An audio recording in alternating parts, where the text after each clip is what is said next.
talked a little bit about Scooby-Doo in the past, and tonight I specifically wanted to talk about the first two live-action films.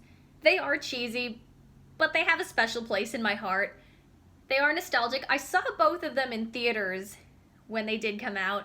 I have rewatched both of them recently, and I will say, between the two of them, I like the second one more, because it's a much more consistent film, it feels more like this show, and it knows what its target audience is. The first one, while I do like it, I will say, I know it was supposed to be more of an adult film, but it got watered down, and the decision was made at the last minute, oh, this is going to be a kid's film now. So you get this very weird tonal imbalance, especially between the first and the second half. And even then, there are times I wanted to laugh harder at it. I know the writing is actually not that bad. I blame the intervention, and I'm not sure about the direction. So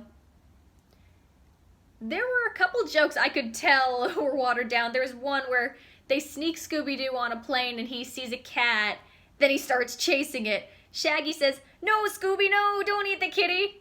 And I was thinking, I bet that line was originally, "No, Scooby, no, don't eat the pussy."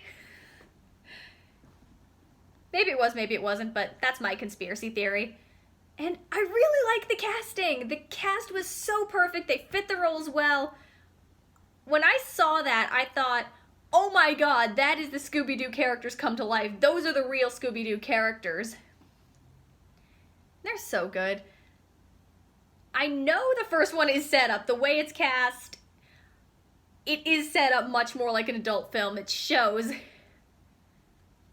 And they really are good together. They are so fitting to their characters. And if I could go back in time, I would absolutely change the direction of that first film. I know it's a petty thing to use time travel for, but granted, I think a lot of people would do that if given the chance. So yes, the second one, oh, and the one more thing I'll say about the first one, when I watched it as a little kid, I didn't know how much hatred Scrappy-Doo had. I didn't have that history or that understanding, so when Scrappy was the villain, I was very confused. I thought, that's weird, they never did that in the show. The whole parody, adult satire thing, lost on me. Second one, cheesy, but I love it, like the first one. And I will say, I love seeing all those monsters come in. I loved the practical effects. Yes, you can figure out who did it within 2 seconds, but it's fun. It's fun watching the gang solve the mystery. It is fun in the environment. I like this environment. It did feel like a reunion. You got the monsters back. These really cool costumes. The design did such a good job. The CGI is cheesy, but you know what? I still like it. And it's overall a ton of fun to watch. It feels like if you know the show, you'll appreciate it. But I feel like with the second one, even if you don't, you can still like it. But it definitely appeals more to people who are more familiar with the show. And I like the show. There's something very comforting about Scooby-Doo in general. Something about those characters and that color scheme and their group dynamic.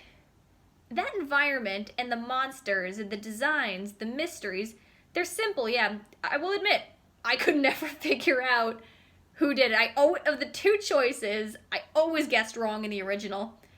Yeah, I know. But I could at least figure out the twist in the second one. Yay!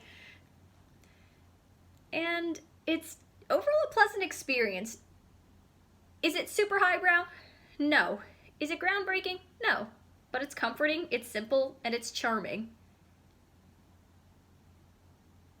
That's all. It's great.